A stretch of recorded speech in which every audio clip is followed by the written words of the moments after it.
हर हर महादेव मित्रों, जैसे ही आपने मेरे पिछले व्लॉग में देखा था कि हम वरावल स्टेशन पहुंच गए थे। अब वरावल से निकलते ही एक्साइटमेंट नेक्स्ट लेवल पे था। डेस्टिनेशन सोमनाथ। होटल पहुंचते ही हम सब फ्रेशन अप हुए और फिर बिना टाइम वेस्ट किए सीधा मंदिर की तरफ भागना स्टार्ट कर दिया। मंदिर जाते हुए के क्लिप बना रही थी। डोली बहन, आयुष भाई और अभिषेक भाई मेरे पीछे पीछे आ रहे थे और साहिल भाई और हर्ष भाई आगे आगे वीआईपी स्पीड में निकले जा रहे थे। जैसे ही मंदिर के पास पहुंचे और जब सोमनाथ टेम्पल लाइट्स में चमक रहा था, सच में नज़र ही नहीं हट रही थी। मंदिर के बाहर प्रांगण में बैठकर हमने लाइट एंड साउंड शो देखा और सच में सोमनाथ टेम्पल का इतिहास सुनते ही रोंगटे खड़े हो गए। कितनी बार टूट कर भी फिर से खड़ा हुआ ये मंदिर, ये सिर्फ एक इमारत ही नहीं, आस्था और हिम्मत की पहचान है।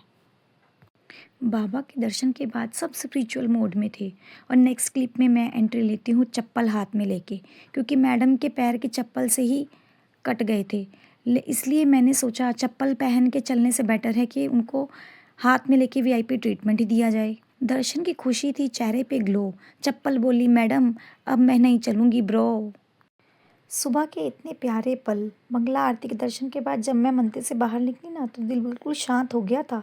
तभी एंट्री होती है डोली बहन की फुल कॉम्प्लीमेंट मोड में कि दीदी मेरे साथ तो आपकी एक भी फोटो ना हुई। बस फाइनली हम पहुंचे सोमनाथ बीच, जो बहुत ही सुंदर था। फिर भाई ने देखे इतने सारे बगुले और बिना डरे उन्हें दाना खिलाने लग गया, बिल्कुल हीरो एंट्री स्टाइल में। मैं साइड में खड़ी हुई सोच ही जाऊं जाऊं कि ना जाऊं, मैं भी खिलाऊं कि ना खिलाऊं। थोड़ा सा डर तो रही थी, पर फिर मैंने भी हिम्मत करी और उन्हें दाना खिलाया। जब वो पास आई ना, तो दिल थोड़ा फास्ट धड़क रहा था, बट सच में इतना क्यूट मोमेंट था।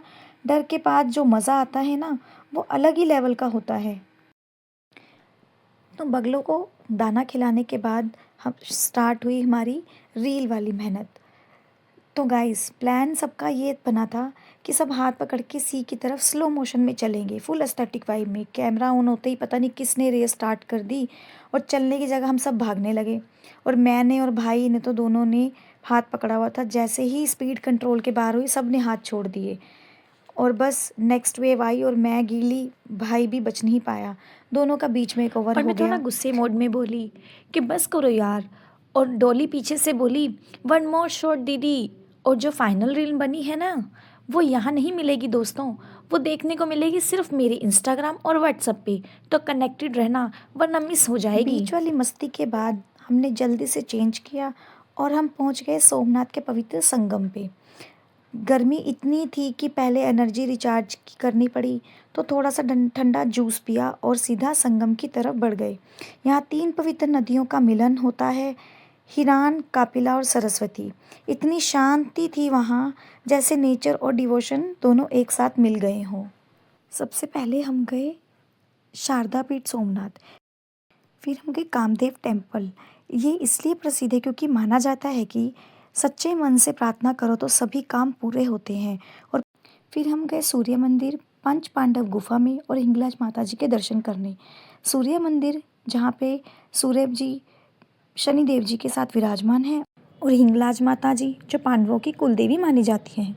उसके बाद हम गए बाणगंगा शिवलिंग सोमनाथ, जहाँ शिवलिंग समुद्र के बीच विराजमान है। सबसे खास बात यहाँ की ये है कि समुद्र की लहरें खुद आकर महादेव के अभिषेक करती हैं। उसके बाद भाई, हर्ष भाई और अभिषेक भाई चले गए अंदर महादेव का अभिषेक करने, पर समुद्र का मूड कुछ और ही था। लहरें इतनी तेज़ आ रही थी कि सबका बैलेंस ही हिल गया और एक वे भाई और सब पूरे गीले।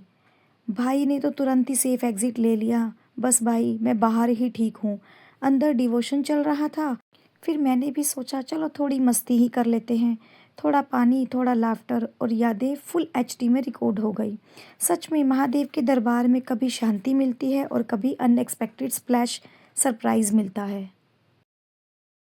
महादेव का अभिषेक करके जब हम बाहर आए, तब याद आया कि अब कार में भी बैठना है। सब लोग पूरे गीले कपड़ों से, पानी टप टप गिर रहा था और अब हम नेक्स्ट पड़ाव की तरफ निकलना था।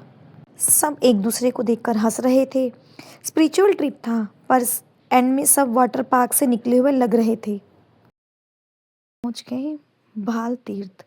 यह सोमनाथ की वो पवित्र और ऐतिहासिक जगह है। ये वही स्थल माना जाता है जहाँ भगवान कृष्ण को शिकारी जरा ने गलती से बाण मारा था और उसके बाद उन्होंने अपनी लीला समाप्त की थी। यहाँ हमने श्री कृष्ण जी की मूर्ति के दर्शन किए, जहाँ उन्हें शांत भाव में विराजमान दिखाया गया है और वहाँ पास वो पवित्र पेड़ भी है जिसके बारे में माना जाता है कि कृष्ण जी वहीं बैठकर विश्राम कर रहे थे। मंदिर के ऊपर जो शिला है वहाँ से वही पवित्र पेड़ साफ दिखाई देता है। ये पवित्र पेड़ सदियों पुरानी कहानियों का साक्षी माना जाता है। इसकी ठीक उम्र तो नहीं पता, पर कहा जाता है कि ये कई 100 सालों से यहीं खड़ा है और इतिहास को संभाले हुए है। भक्ति के बाद अब आएगा एडवेंचर, क्योंकि नेक्स्ट स्टॉप है गिर सफारी। मिस मत करना, नहीं तो जंगल का राजा नाराज हो जाएगा। और चैनल को शेयर, लाइक एंड सब्सक्राइब करना मत भूलना। कंटिन्यू करेंगे सफ़र विद